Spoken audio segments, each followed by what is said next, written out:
Assalamualaikum warahmatullahi wabarakatuh. Bismillahirrahmanirrahim. Saya atas nama pribadi dan juga keluarga ingin mengucapkan permintaan maaf sebesar-besarnya kepada seluruh masyarakat Indonesia.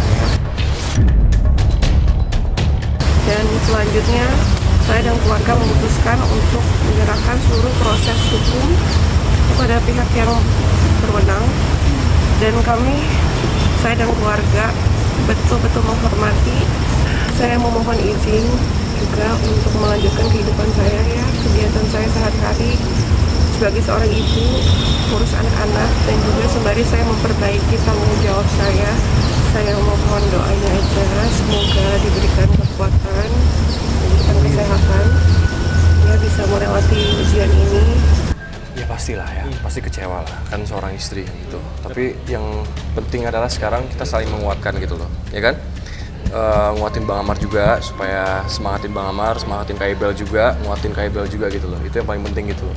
Ya yang namanya itu shock lah pastilah, kan apalagi suaminya kan kena masalah seperti ini. Jadi ya kita semua yang harus mendukung gitu loh, gitu. Jangan komen-komen yang aneh-aneh, karena memang Bang Amar korban gitu. Jadi kita harus sama-sama support Bang Amar supaya balik ke jalan yang benar lagi gitu loh. Apalagi kan keinginan kita adalah direhab untuk benar-benar Bang Amar sembuh gitu. Karena dia menggunakan masker, kita nggak bisa validasi kita nggak akan maksimal kalau kita bahas ekspresi. Tapi ada penanda lain yang bisa kita gunakan, yaitu adalah pola bahasa dan intonasi suara yang dia gunakan. Nah, kalau kita dengarkan baik-baik, intonasi suaranya dia adalah rendah dan kemudian ada getaran di situ. Ketika seseorang mengeluarkan suara bergetar, itu tandanya adalah saat yang sama dia menggunakan penahanan pada emosi dia. Apakah itu emosi bahagia, apakah itu emosi marah, apakah itu emosi sedih, apakah takut, pokoknya dia nahan di dalam itu akan bergetar. Nah, yang jelas nggak mungkin bahagia, nggak mungkin dia menahan ketawa gitu, nggak mungkin. Dan kalau kita baca kata-katanya, pola kata-kata kalimatnya, bahwa dia minta waktu untuk menjadi seorang ibu, menunaikan kewajiban pada anak gitu, dan dia akan menyelesaikan semua urusan yang terkait dengan suaminya pada banyak pihak yang terpengaruh segala macam. Buat saya itu tidak menandakan bahwa orang ini takut. Artinya tinggal dua emosi paling mungkin yang muncul, yang tertahan sama dia dalam bentuk getaran tadi, yaitu marah dan atau sedih. Nah, itu yang tampil dari Irish Bella. Nah, kata-katanya itu adalah ketika dia sebutkan bahwa dia fokus menjadi seorang ibu untuk handle anaknya. Sebetulnya kan posisi dia itu ada dua ya, sebagai ibu dan sebagai istri. Dan bagian istrinya tidak dia sebut.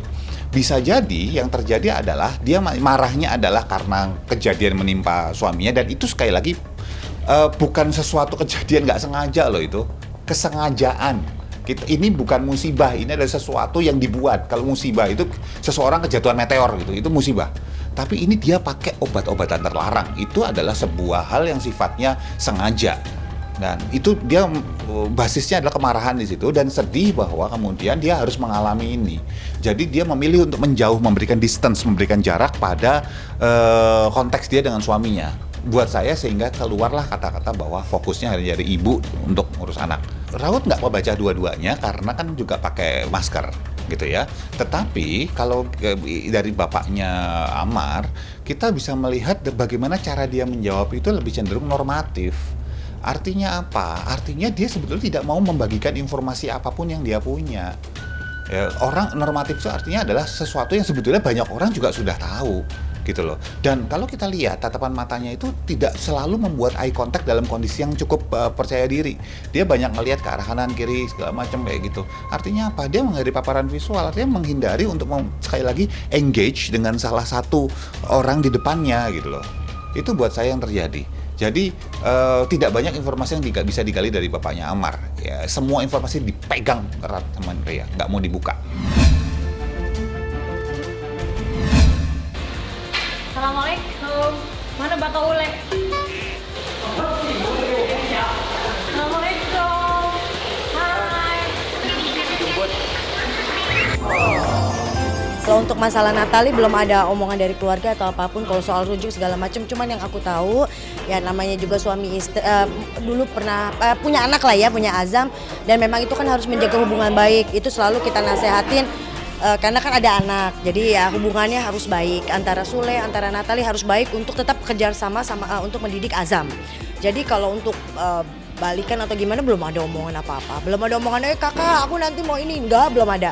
Cuman yang pasti hubungan baik ya. Kan Azam juga harus, maksudnya itu kan papanya Azam gitu, jadi memang harus berhubungan baik. Kan namanya juga anak-anak kecil kan. Aku rasa sih bukan canggung ya, namanya juga anak-anak, karena tiap hari kan kita ngeliat ibunya. Gak usah gitu deh.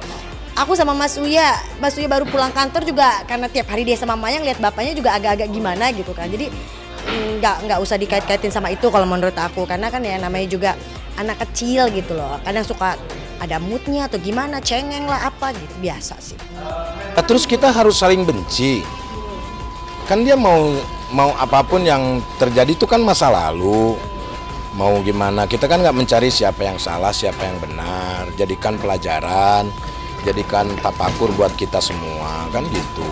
Nggak harus kita jadi musuh gitu kan, biasa aja gitu. Cuman kalau misalkan canggung-canggung dikit wajar lah gitu, kayak kan ya kita juga nggak bisa ngelak, kayak berita-berita kadang-kadang memberitakannya kurang bagus ya kan, dari judul dan yang lain-lain, karena gue udah tahu kayak seperti itu ya mau gimana, itu yang mereka, itu kan hak mereka, tapi jangan sampai kita rujuk karena hanya anak gitu loh, kan bahaya untuk kitanya juga, harus benar-benar dari dalam gitu. Kalau rumah tangga kan nggak main-main.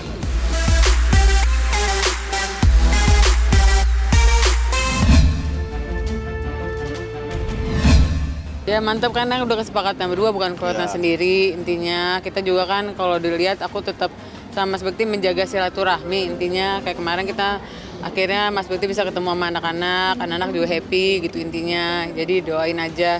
Intinya kali ini aku kayak Mas Betik kemarin juga nanya, selanjutnya mau gimana, ya jaga silaturahmi, aku bilang gitu. Kalaupun nanti Allah berkehendak lain, maksudnya kita balik lagi, kali ini kamu yang harus berjuang buat aku, terus lah berjalan lancar semuanya sesuai dengan apa keputusan aku sama Mas Bekti. Ya udah sih semuanya lancar, jadi nggak ada masalah gitu.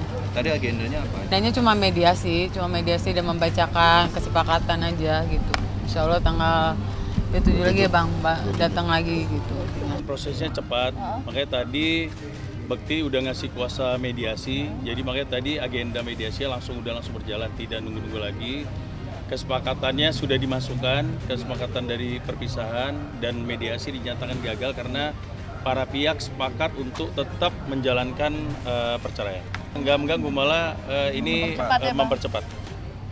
Karena aku kuasanya Bekti, jadi udah kita sampaikan bahwa Bekti tetap pada keputusannya juga, apa yang diambil keputusan dari Dila, dia mengiyakan, dan kesepakatan itu juga kita iyakan. Jadi tidak ada masalah lagi, tinggal prosesnya besok tuh sidang keduanya tanggal 27 itu cuman penyampaian dari hasil mediasi dan langsung mungkin mulai persidangan. Ya betul, kesepakatannya memang kami tidak hadir, yang kita nih dari pihak karena mereka yang menggugat ya sebenarnya gitu. Jadi kata lawyernya sih, karena kita lawyer bersama, jadi kita udah lebih gampang seperti itu. Jadi mereka udah atur gitu. Jadi akhirnya ya kita sekarang nih tadi habis dari tadi Rum? Si acara. Dari TV-nya. Dari satu TV swasta kita mengenai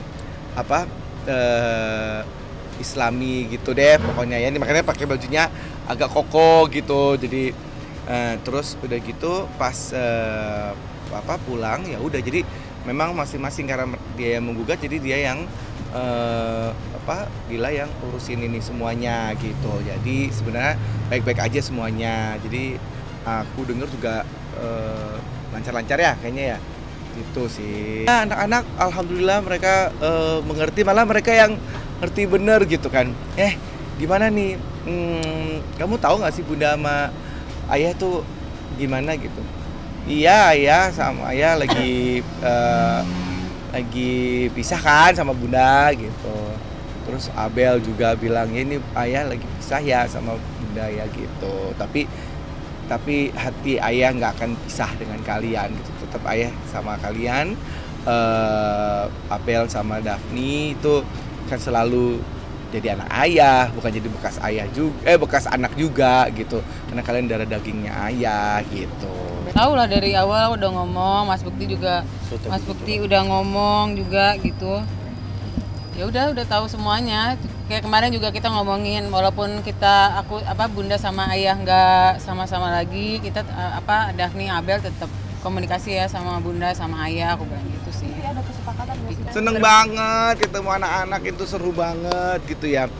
Udah lihat videonya ya dikit ya. Jadi memang pas ketemu anak-anak itu bahagia banget. Bila pun juga seneng, juga kita makan, main games, beli mainan gitu. Beli mainan nggak ya? Dikit ya, beli mainan kali ya. Terus udah gitu ya anak-anak juga ya seneng banget bisa main-main. Cuman emang waktunya kurang panjang karena aku udah harus ada kegiatan lagi gitu. Happy, anak-anak happy banget udah ngeliat bapaknya, jadi bisa saling ngobrol, main-main sama ayah juga gitu. Ya udah cukup, kemarin cukup lumayan lama juga. Ya? Itu yang paling penting, anak-anak yang biar nggak sedih gitu. Kalau menurut saya iya, apa yang membuat orang senang dan bahagia itu membuat emosi positif pada dia. Kalau emosinya positif itu kemudian semua pemikiran jadi lebih jernih, tidak terlalu emosinya meletup-letup dan sebagainya. Nah itu yang kemudian harus dijaga agar ini kemudian membuat kesembuhan. Tapi kan memang sebetulnya tidak ada bekas ayah, tidak ada bekas bunda. Yang ada adalah ex suami atau ex istri. Tapi kepada anak kan harusnya sama. Jadi kalau menurut saya untuk tidak hanya kepada orang yang sakit tetapi orang yang sehat kalau sudah mau bercerai itu yang penting adalah hubungan anak dengan bapak atau ibunya harus tetap baik. Dan sangat diharapkan, kalau saya menyarankan, tidak ada kata misalnya 3 hari di sana, 4 hari di sana atau apa. Kenapa? Pada saat anak ingin misalnya main bola yang perempuan ataupun ini kebetulan anaknya kan wanita semua ya, itu mungkin boleh sama ayahnya, padahal pada waktu itu dengan ibunya, atau anaknya mau jalan-jalan ke tempat tertentu yang biasa dilakukan oleh ayahnya, mungkin pada saat itu diizinkan dengan ayahnya, tapi pada saat sedang di ayah, anaknya kepengen banget beli baju atau apa pernak-pernik wanita lah, itu biasa dilakukan sama ibu. Nah nggak boleh kita mengatakan jangan ini jatah ayah sekarang, tapi kita kasih juga kesempatan. Jadi sebetulnya anak yang dibuat jadi barang, tetapi anak adalah makhluk hidup yang memiliki perasaan dan sebagainya. Maunya anak seperti apa, itu yang harus ditanyakan. Ya kalau kayak gitu kan nunggu pulih dulu ya. Kalau sudah pulih, masalah di dalam secara fisiknya sudah tidak ada masalah, baru kemudian secara psikologis, memori dan sebagainya mungkin akan kemudian kita lihat lagi apakah ini bisa kemudian menjadi lebih membaik atau tidak, seperti itu. Tetapi intinya tetap saja ada hal yang kemungkinan harus perlu proses. Prosesnya kalau ditanya lama atau lambat sangat tergantung dari recovery orang tersebut dari masalah yang dihadapinya dia gitu.